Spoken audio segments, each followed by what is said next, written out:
আসসালামু আলাইকুম। পবিত্র হারাম শরীফের মধ্যে ঘটে যায় একটি অনাকাঙ্ক্ষিত ঘটনা। পুরুষ এবং মহিলার মধ্যে একটি যুদ্ধ দেখা যায়। তবে এই যুদ্ধটি কী রকম সেটি আপনি এই ভিডিওটি দেখেন, তাহলে বুঝতে পারবেন।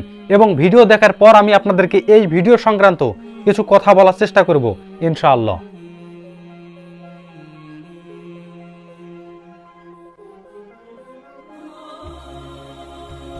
এখন আপনাদেরকে এই ভিডিও সম্পর্কে বেশ কিছু তথ্য দেওয়ার আগে একটু বলে রাখি, শোনেন। এই ভিডিওটি যখন সোশ্যাল মিডিয়ার মধ্যে ছড়িয়ে পড়েছে তখন মানুষের মধ্যে অনেক কথা জন্ম দিতে পারে মানুষের মনের মধ্যে। যেমন ইসলামের মধ্যে এটা আবার কি রকম বিষয়, অর্থাৎ হারাম শরীফের মতো জায়গার মধ্যে এরকম ঘটনা কখনোই গ্রহণযোগ্যতা নয়। এখন অনেকের মনের মধ্যে প্রশ্ন জাগ্রত হতে পারে যে এরকম ঘটনা এখানে কেন ঘটবে সেটা জানার আগে আমি আপনাদেরকে বলি, শোনেন।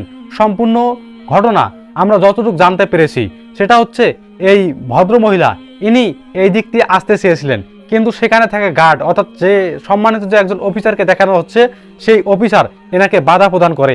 বাধা প্রদান করার সঙ্গে সঙ্গে তাদের মধ্যে কথাবার্তা চলতে থাকে এবং এক পর্যায়ে এই মহিলা ওই অফিসারের গালের মধ্যে চর মেরে দেয়। এরপর তাৎক্ষণিকভাবে ওই অফিসার ওই মহিলার গালের মধ্যেও সম্ভবত 2টি চর মারে।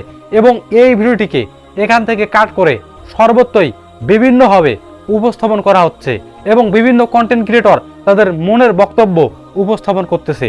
তবে আজকে আমি এ বিষয়ে কিছু বলবো না। যে বিষয় অর্থাৎ ক্যামেরার মাধ্যমে দেখা গেছে একজন মহিলা প্রথমে পুরুষের গায়ের মধ্যে হাত তুলেছে এবং এরপর ওই পুলিশ অফিসার ওই মহিলার গায়ের মধ্যে হাত তুলেছে। আমি আপনাদেরকে শুধুমাত্র এতটুকুই জানিয়ে দিলাম। এখন আপনাদের মধ্যে থাকা কেউ যদি এই ঘটনার বিস্তারিত জেনে থাকেন তাহলে অনুগ্রহপূর্বক আমাদেরকে কমেন্টের মাধ্যমে জানানোর চেষ্টা করবেন। তো এই ভিডিও সংক্রান্ত যদি আরো তথ্য আমরা পাই তো ইনশাআল্লাহ আমরা আপনাদেরকে দেওয়ার চেষ্টা করব। তো এতটুকুই ছিল এই ভিডিও সংক্রান্ত আমাদের কাছে তথ্য।